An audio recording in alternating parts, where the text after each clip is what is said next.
নমস্কার, আমি হলাম অ্যাস্ট্রোলজার রুমি মাহিন্দার। সুপ্রভাত। কেমন আছেন সবাই একটু আমাকে জানান, এবং আপনারা আমার রেমেডি করে কেমন থাকছেন সেটাও আমাদেরকে বলবেন। এবং যারা আমাকে ইউটিউব থেকে দেখছেন, অবশ্যই যারা চ্যানেলটাকে এখনও সাবস্ক্রাইব করেননি অবশ্যই সাবস্ক্রাইব করে নেবেন। যারা যারা এখনও আমার ফেসবুক পেজটাকে অ্যাস্ট্রোলজার রুমি মাহিন্দার আমার ফেসবুক পেজ যদি ফলো না করে থাকেন অবশ্যই ফলো করে দেবেন। চলুন আজকে জবা পাতা দিয়ে রেমেডি বলি, সাপ্তাহিক রেমেডি। রবিবার দিনকে এই ক্রিয়াটি করবেন। কি করবেন? রবিবার দিনকে স্বাস্থ্য ও শক্তির জন্য এই রেমেডিটা করবেন। সকালবেলা একটা তামার ঘটিতে 7খানা জবা পাতা ভিজিয়ে রাখবেন, এবং সূর্য যখন উঠবে সূর্যোদয়ের পর অবশ্যই সেই জলটা দিয়ে সূর্যদেবকে অর্ঘ্য দেবেন এবং মন্ত্র বলবেন, ওং হ্রিং সূর্যায়ং নমঃ। এবং এটা করলে কি ফল পাবেন? স্বাস্থ্য ভালো থাকবে, রোগ শোক দূর হবে। এবার আসছি সোমবার দিনের রেমেডি। সোমবার দিন কি এই রেমেডিটা করবেন, তার জন্য কি ফল পাবেন? সংসারে শান্তি বজায় থাকবে। কি করবেন? শিবলিঙ্গতে 7খানা জবা পাতা অর্পণ করবেন। দেখবেন পাতাটা কিন্তু ছেঁড়া ফাটা যেন না হয়। জবা পাতা অর্পণ করবেন, মন্ত্র বলবেন ওং শান্তি করায় নমঃ।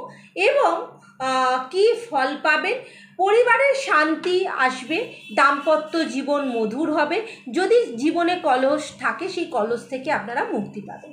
এবার আসছি মঙ্গলবারের রেমেডি। মঙ্গলবার দিন এই রেমেডিটা করলে শত্রু দমন হবে ও ঋণ মুক্তি হবে। কি করবেন? হনুমানজির পায়ে 11খানা জবা পাতা অর্পণ করবেন এবং মন্ত্র বলবেন ওং হনুমতে নমঃ। এই মন্ত্রটা আপনারা বলবেন এবং কি ফল পাবেন? শত্রু দমন, মামলা মোকদ্দমা এবং ঋণ থেকে অবশ্যই মুক্তি পাবেন। প্রত্যেক মঙ্গলবার যেইগুলো বলছি এগুলো প্রত্যেক রবিবার, প্রত্যেক সোমবার, প্রত্যেক মঙ্গলবার করতে, মানে একদিন করলাম আর করলাম না সেটা কিন্তু না। এবার আসছি বুধবারের জন্য। বুধবার দিন এই রেমেডিটা করলে বিদ্যে ও বুদ্ধি পাবেন। কি করবেন? 21খানা বুধের সব থেকে প্রিয় সংখ্যা কি? 21। সেই জন্য 21খানা জবা পাতা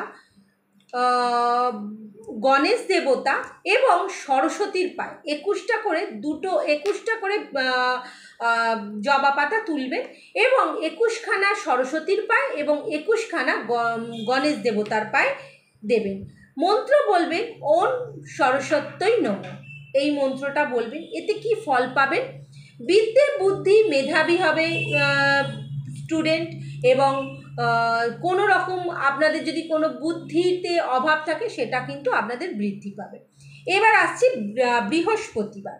বৃহস্পতিবারে এই রেমেডিটা করলে সন্তানের মঙ্গল ও আশীর্বাদ পাবেন ভগবান। 5টি জবা পাতা নারায়ণের পায়ে অর্পণ করবেন এবং মন্ত্র বলবেন ওং নমো ভগবতে বাসুদেবায় নমঃ। এর ফলে আপনার সন্তানের উন্নতি হবে আর সন্তানের আশীর্বাদ পাবেন। যাদের সন্তান আসতে সমস্যা হচ্ছে অবশ্যই দেখবেন সন্তানের জায়গাটা কিন্তু সমস্যাটা আস্তে আস্তে কেটে যাচ্ছে। এবার আসছি শুক্রবারের রেমেডি, প্রেম ও ধন সম্পদের দেবতা। শুক্রবার দিনকে 7খানা জবা পাতা নেবেন, লক্ষ্মী দেবীর পায়ে সকালবেলা অর্পণ করবেন এবং সন্ধ্যাবেলা রাধা ও কৃষ্ণের পায়ে 5টি জবা পাতা অর্পণ করবেন এবং মন্ত্র বলবেন। সকালবেলা যখন লক্ষ্মী দেবীর পায়ে, মা লক্ষ্মীর পায়ে অর্পণ করবেন তখন ওং হিং মহালক্ষ্মী নমঃ বলবেন, এবং যখন সন্ধেবেলা শ্রীকৃষ্ণের পায়ে অর্পণ করবেন তখন ওং হ্রিং কৃষ্ণায় নমঃ এই মন্ত্রটা বলবেন। এর ফলে দেখবেন আপনাদের যাদের প্রেমেতে সমস্যা আসছে, প্রেমে বাধা, সাফল্য, সৌভাগ্যের জায়গা কিন্তু খুলে যাচ্ছে। এবার আসছে শনিবার দিনের রেমেডি। শনিবার দিন অশুভ শক্তির নাশ এবং ভালো কিছু জিনিস আমরা যাতে পাই সেই জন্য এই রেমেডিটা করব।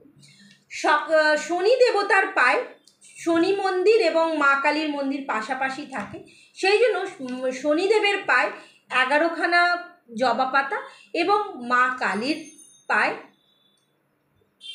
9টি জবা পাতা অর্পণ করবেন এবং যে কোনো এক জায়গাতে একটি মন্ত্র বলবেন। ওম ক্রিং কালিকায় নমঃ, মা কালীর সামনে এই মন্ত্রটা বলবেন।